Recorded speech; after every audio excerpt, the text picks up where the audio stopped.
First to this family, the whole family that has suffered this crime. I hear people talk about what happened to Goerge Floyd like there was something less than a crime. This was not just a tragedy.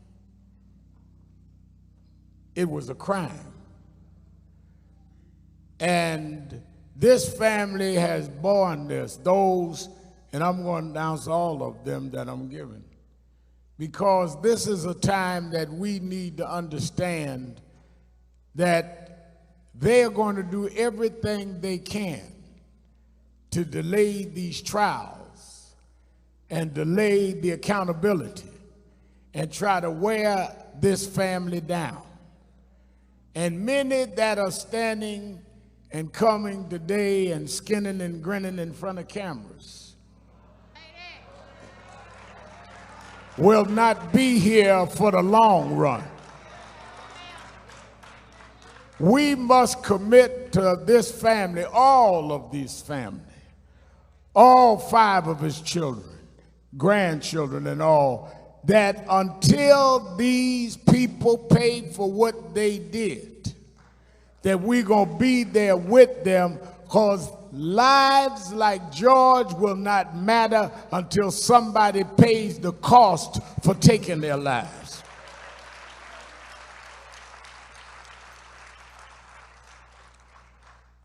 We cannot just act like this is some new way of teaching sociology. We can't act like this is some new need for some of us to add social justice to our programs on Sunday morning. There is an intentional neglect to make people pay for taking our lives.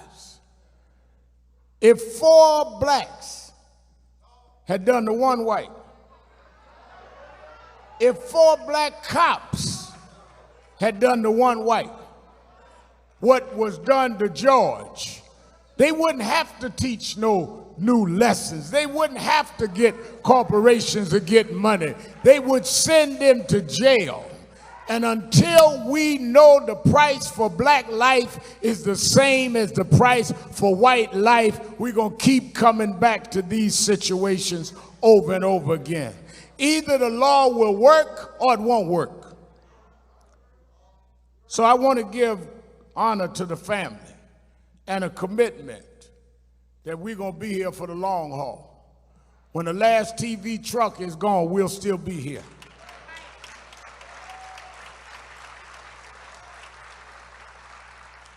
I've gotten to know some of the family over the last few days. I've seen them cry in private. I've seen them talk. I told them I grew up in black family. I know we always don't get along. I got some cousins watching me now that better never call me. That's what families are. But I've also seen them in light moments. I'll never forget last week when the family part that was there talked with former President Obama on the phone and said, we're not asking you to come because it'll take all the Secret Service stuff and all that, but we just want to thank you and your wife for calling our name of our brother, our uncle, during the speeches you've been making. And the president made the mistake of asking, well, what is it y'all want me to do? Just tell me where I could be helpful. And Philonis said, well, 2 things. We want justice. And we here in Minneapolis, can you send me some food down here? Because they only had the finger food. Everything was closed up in Minneapolis. He said, I ain't on Reverend Al's diet. I want some food. So we had some light moments. I want to also say, give honor to Reverend Dr. Remus Wright and Reverend Mia Wright.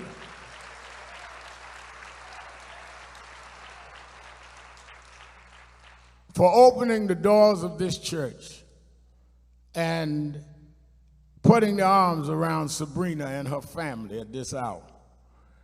They know this is going to be controversial in some circles, yet they opened the doors anyway, not knowing what would happen, not knowing how people would behave.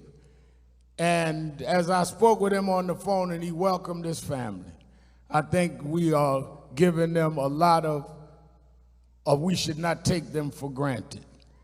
And I think that they are deserving of a lot of honor. He's a man and she's a woman of courage. We have too many holy punks in the pulpit.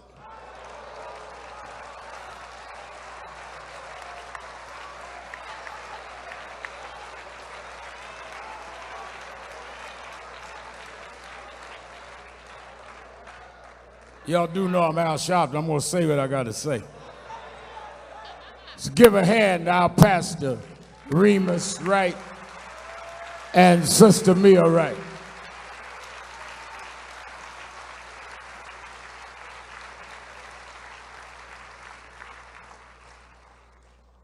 I also want to, and I'm going to get into my eulogy so we can stay on time, but I must recognize Attorney Ben Crump.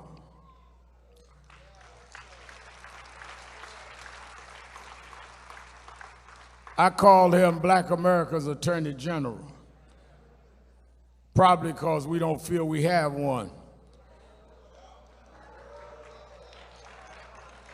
Ben Crump has fought and stood for many cases, and he has with him a legal team, I'm sure that'll be acknowledged, that are here, Brother Stewart, Lee Merritt, and them. We should not take for granted when black lawyers take these cases like Crump has. They are targeted by their bar associations. They're targeted by people that are envious and jealous. We need civil rights lawyers that are there for civil rights, not for civil settlements. And that's why I give him recognition. I must also recognize several families are here that came at great sacrifice, but they wanted to be here to be part of this because they understand the pain better than anyone because they've gone through the pain. And I think that we should recognize the mother of Trayvon Martin. Will you stand? The mother of Eric Garner. Will you stand? The sister of Botham Jean, will you stand?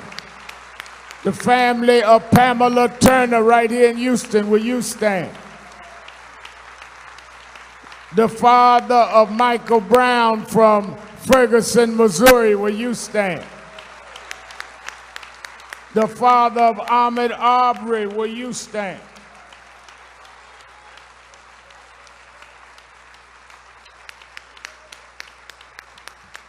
All of these families came to stand with this family because they know better than anyone else the pain they will suffer from the loss that they have gone through. I also want to thank all of those that helped to make this as easy as they could for the family. Certainly we thank again those in the financial and entertainment world that immediately jumped up and said to the family that they wanted to help and make sure that they didn't have to worry about expense. Tyler Perry and Robert Smith and champion Floyd Mayweather.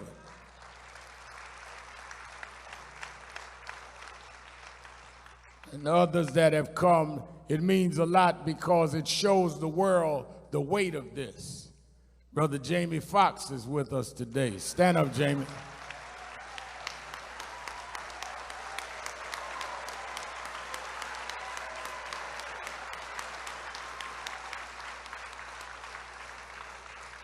Al B. Shore is in the house today.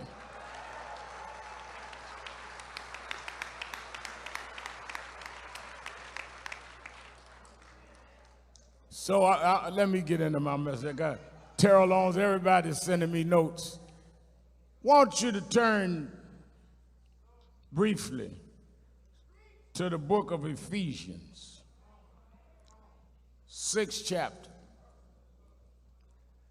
Ephesians, 6th chapter, because I think that we need to understand what we're dealing with here.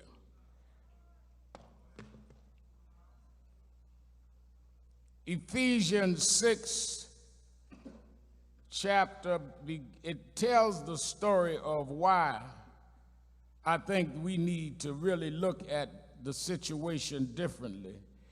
Because it talks about, in Paul's letter to the Ephesians,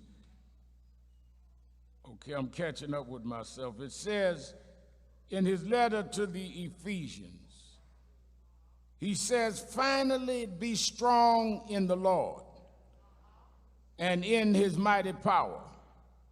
Put on the full armor of God, so that you can take your stand against the devil's schemes. For our struggle is not against flesh and blood, but against rulers and authorities, against the powers of the darkness, against spiritual forces of wickedness in high places. Therefore, put on the full armor of God, so when the day of evil comes, ye may be able to withstand your ground. May God add a blessing to the reading of his word. We are not fighting some disconnected incidents. We are fighting an institutional, systemic problem that has been allowed to permeate since we were brought to these shores. And we are fighting wickedness in high places. When you can put your knee on a man's neck and hold it there 8 minutes and 46 seconds, that's not even normal to a civilian, less known to a police officer. Try when you go home to put your knee down on something and hold it there that long. You got to be full of a lot of venom, full of something that really motivates you to press down your weight that long and not give out. And to think that you're certified by the state to carry a badge and a gun and you got all of that in you means that we have permitted people to become officers of the law that ought to be somewhere else in society.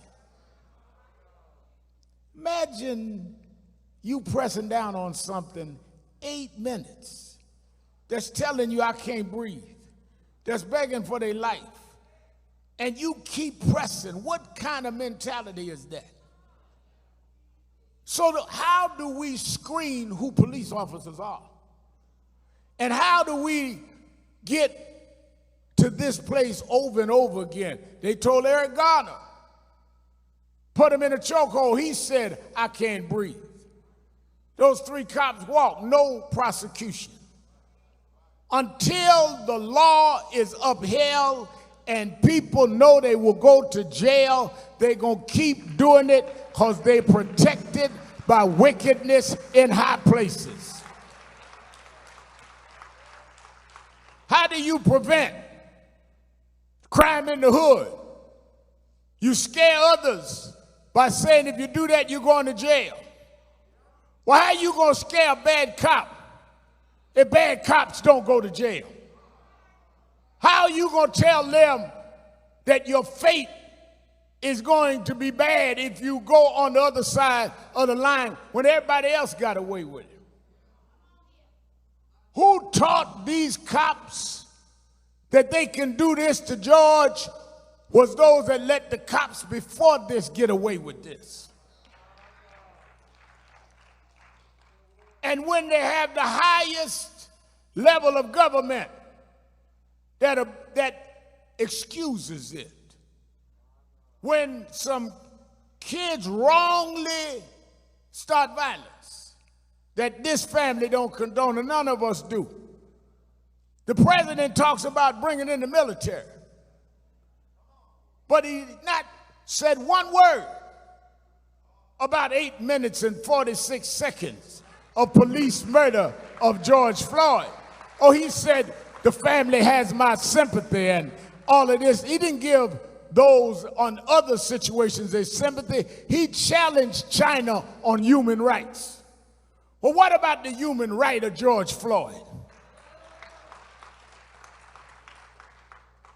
The signals that we're sending is that if you are in law enforcement, that the law doesn't apply to you. And I'm telling you that the law ought to especially apply to you, because you're giving special powers that others don't have. We don't have a badge representing the state. We don't have a gun we're carrying. We have not gone through training. We should expect more from you. And if you break the law, you ought to be expected to pay an even higher price, because you know better and you swore not to do that.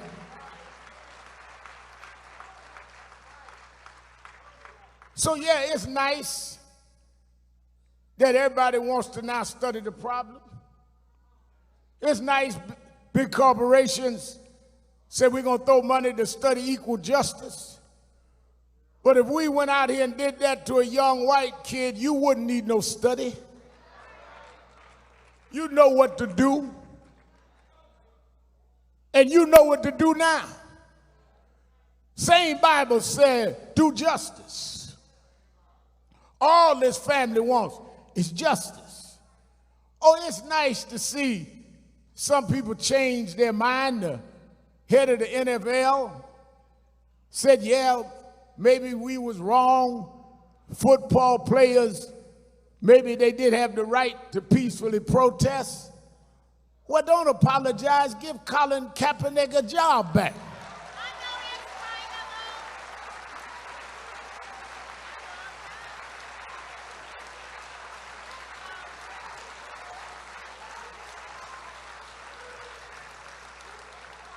Don't come with some empty apology. Take a man's livelihood, strip a man down of his talents, and 4 years later, when the whole world is marching, all of a sudden you go and do a FaceTime talking about you sorry. Minimizing the value of our lives. You sorry? Then repay the damage you did to the career. You stood down, because when Colin took a knee, he took it for the families in this building, and we don't want an apology. We want him repaired.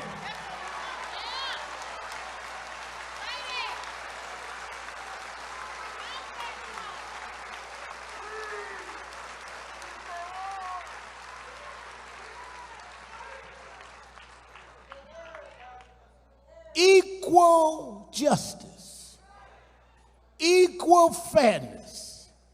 We're not anti anybody. We are trying to stop people from being anti us.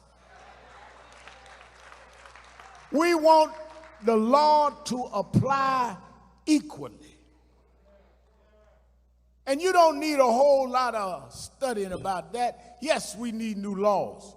Yes, the Congress has stepped up. The Congressional Black Caucus has come. Yes, we need to close these no-knock laws. Yes, we need to stop where policemen can just say based on what they fought, they can use lethal force. Yes, we need residency requirement. All of what they propose is what we need. But we have enough right now to prosecute policemen that hold somebody down 8 minutes and 46 seconds. Man said to me, I think a lot of people are confused. I was working out. I get them work out in the mornings. Man said to me, white fella in the place I was working out, said, Reverend Al, I see you on TV and you're always talking about race. I said, yeah. He said, but haven't we come a long way? I said, yeah, but you got to understand how far we have to go. And you got to understand how deep it is. He said, what do you mean? I said, about 8, 9 years ago, newspaper in New York did a background on my family. And they found out, Dr. Wright, that my great-grandfather was a slave in Ellenville, South Carolina. I went down there with the newspaper and other press, and we went to the graveyard. And my great-grandfather was owned by the family of Strom Thurmond, the segregationists. And I went to the white church, the First Baptist Church, and in the graveyard there was the tombstones. And the whole I'd say about a quarter of the cemetery, the tombstones, Ben Crump, was Thurmond's and Sharpton's. And I said, well, you mean all of these? They said, wait a minute, the plantation your great-grandfather was about a mile away. They buried the slaves there. They only put pebbles over their graves.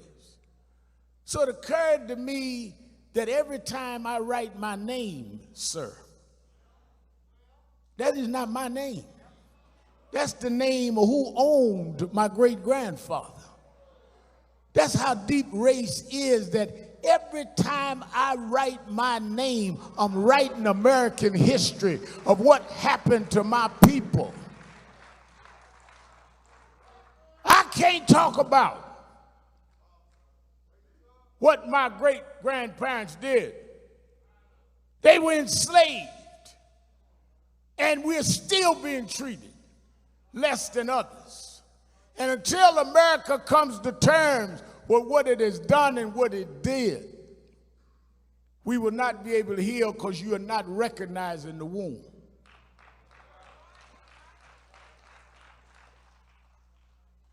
Floyd could have been anybody.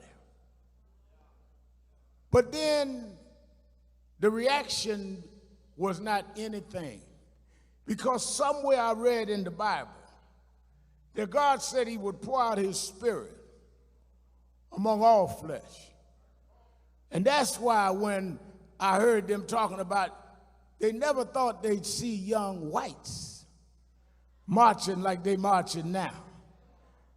All over the world, I've seen grandchildren of slave masters tearing down slave master statue over in England and put it in the river. I'll pour out my spirit among all flesh. I've seen whites walking past curfews saying no Black Lives Matter, no justice, no peace. I'll pour out my spirit among all flesh. You have now lived to where you've sown wickedness, and now you have to reap the wrath of those that don't want to be wicked no more. That a man sows, that shall he also reap. So we come because God, in his own way, he always, one of the ministers said it right, God always uses unlikely people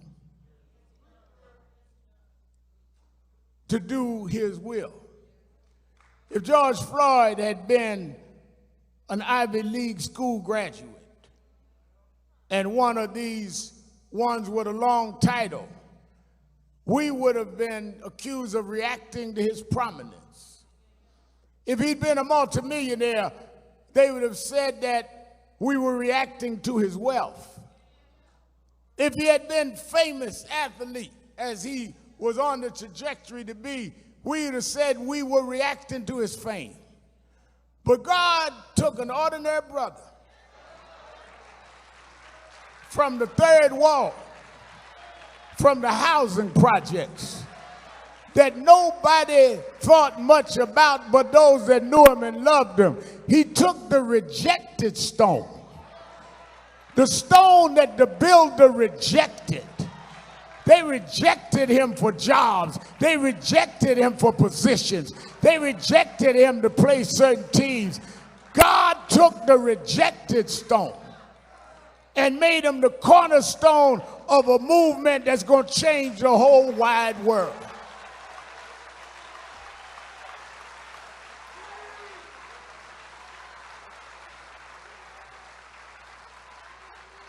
I'm glad he wasn't one of these polished bourgeois brothers, because we'd have still thought we was of no value.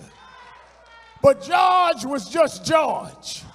And now you have to understand, if you father any one of us, it's a value to all of us.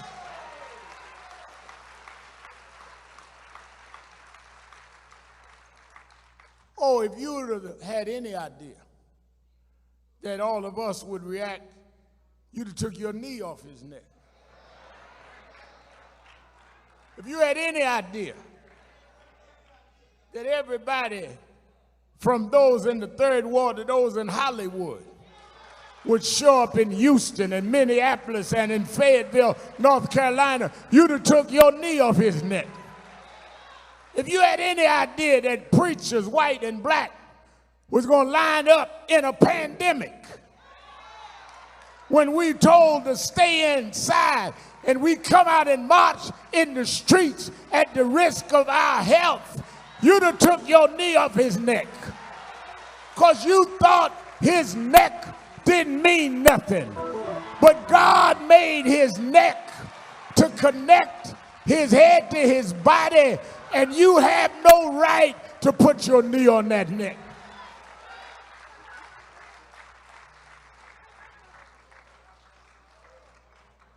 Genesis 2 said that God formed man. And Jamie, they say he breathed breath, the breath of life, to make him a live human being, which means that breath comes from God. Breath is how God gives you life. Breath is not some coincidental kind of thing that happens. Breath is a divine decision that God made. Some babies are born stillborn. God decides to blow breath in them. Breath is sanctified. Breath is sacred. You don't have the right to take God's breath out of anybody. You can't put breath in their body. But you don't look at it that way because of your wickedness. Principalities, darkness. You're sitting now trying to figure out how you're going to stop the protest rather than how you're going to stop the brutality. You're calling your cabinet in trying to figure out how it's going to affect your vote rather than how it's going to affect our lives. You're scheming on how you can spin the story rather than you can achieve justice, wickedness in high places. You take rubber bullets and tear gas to clear out peaceful protesters, and then take a Bible and walk in front of a church and use a church as a prop. Wickedness in high places.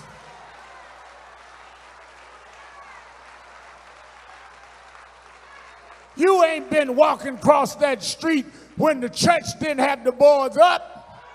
You wasn't holding up no Bible when Aubrey was killed in Brunswick, when Taylor was killed in Louisville. Wickedness in high places. But God got some people that'll stand up.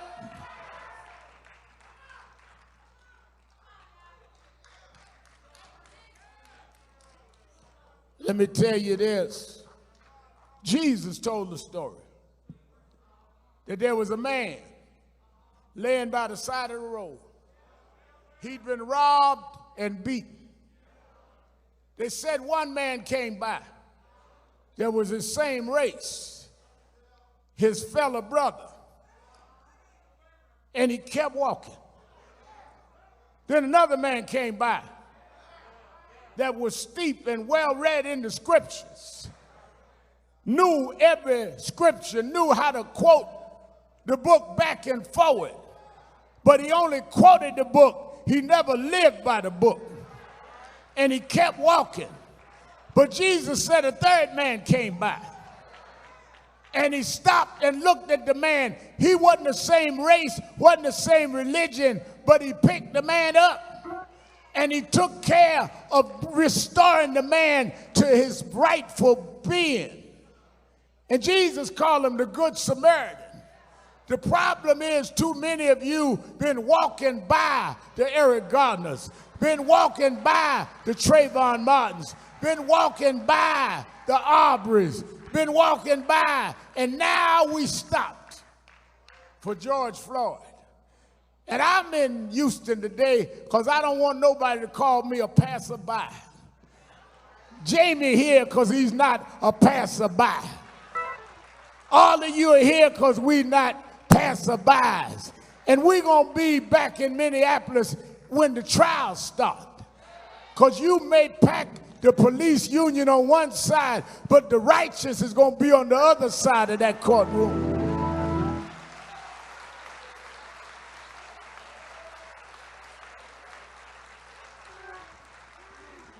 It's time that we reclaim the righteous in this country.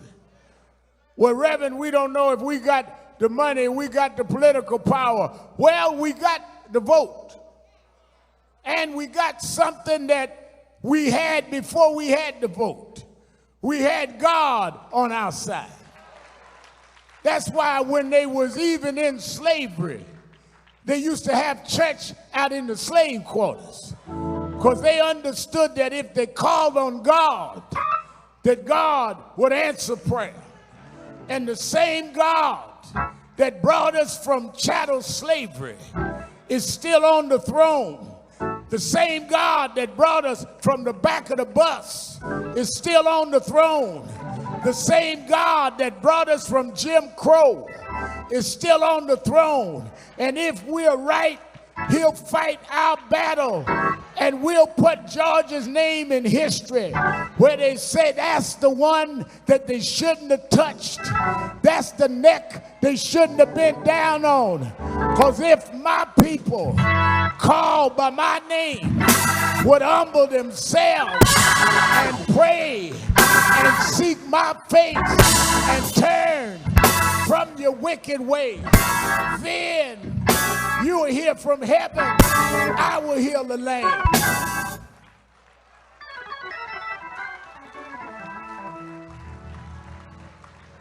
I want to say, we have said we're going to keep marching. We're going to keep protesting. August 28th, we're going to Washington by the tens of thousands. We're going to have a national march on the anniversary of I Have a Dream. Floyd family and the other families going to lead it. But I want to say this before I leave to the Floyd family. Don't ever forget in your darkest hour that be not dismayed. Whatever betide, God will take care of you. I'm in Wright's church. I can preach a little bit. Beneath his wing of love abide, God will take care of you. I was like Floyd. I grew up with daddy gone. Mama had to make it with welfare checks. I used to go and shop with the food stamps. A lot of folks say that, but the way I know, Philonus, if you've been on food stamps, is I ask you what color was your food stamps. Because if you don't know the different colors, you just fronting. But I used to slip the little gray slip so my friends wouldn't know I was on food stamps. But Mama told me something I never forgot. She said, he may not be there when you want him, but he's always on time. The Lord will make a way out of no way. And I can tell you 40 years later, he walks with me. He talks with me. He tells me that I'm his own. He's been food when I was hungry. He's been watered when I was thirsty. He's my rock, my sword and shield, my wheel in the middle of the wheel. He's the lily of the valley, the bright and morning star. He woke me up this morning, started me on my way. Yes, yes, yes, yes.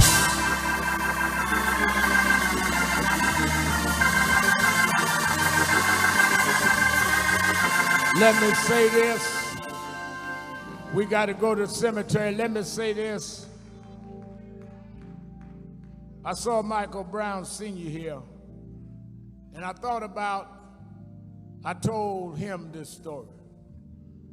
9/11 happened, Congressman Green, and we were all flustered in New York. They closed down the bridges, closed down the streets, closed the trains. I had to walk all the way to my headquarters of National Action Network. When we got there were people everywhere. Cell phones was down, and people came to our headquarters to see if we could tell them what was happening, whether we were out of danger. And for the first time since I was a little boy, I started preaching, as Bishop said, since I was a little boy, and I always had something to say, but the first time in my life, I couldn't find words to say. And Jimmy, I went in my office, Terry Anderson, I was trying to figure out what could I say. And I thought about this old preacher told me this story. He said, Al, I had to preach one Sunday, the early service, and I started reading this novel about 8 o'clock that night. And I got so into it that I couldn't put the novel down. I looked at the clock, it was 10 o'clock. I wanted to go to bed, but I couldn't put the novel down. It was so intriguing. I kept reading. It turned out, looked again, it was 11:30. I said, Lord, I got to get some rest. I got to get up too early. But I couldn't put it down. He said, I kept reading. Finally, it was after midnight. And he said that, Al, I got to tell the truth. I decided then I would cheat. And I turned to the end of the book to find out how the story was going in. I want you to know on 9/11, 2001, I want the family to know, like I told Michael Brown's family, that afternoon I cheated. I sat in my office and I took my Bible out. And I turned to the end of the book. And I know how this story is going to end. The first will be last. The last will be first. The lion and the lamb is going to lay down together, and God will take care of his children. We got some difficult days ahead, but I know how the story is going to end. There's going to be justice for Goerge Floyd. There's going to be justice for Eric Garner. This story won't end like this. God will never leave us nor forsake us. I've been to the end of the book. Let's fight on. Let's stand together. Let us not leave this family now that this ceremony is over. This is the beginning of the fight. It's not the end of the fight. George, I read on the front page of the New York Times this morning, you said you wanted to touch the world. Well, God had already made you for that. But you didn't touch it in a basketball court or football court. God had something else for you to do. Because all over the world, George, they're marching with your name. You've touched the world in South Africa. You touched the world in England. You've touched every one of the 50 states. Even in a pandemic, people are walking out in the streets, not even following social distancing, because you've touched the world.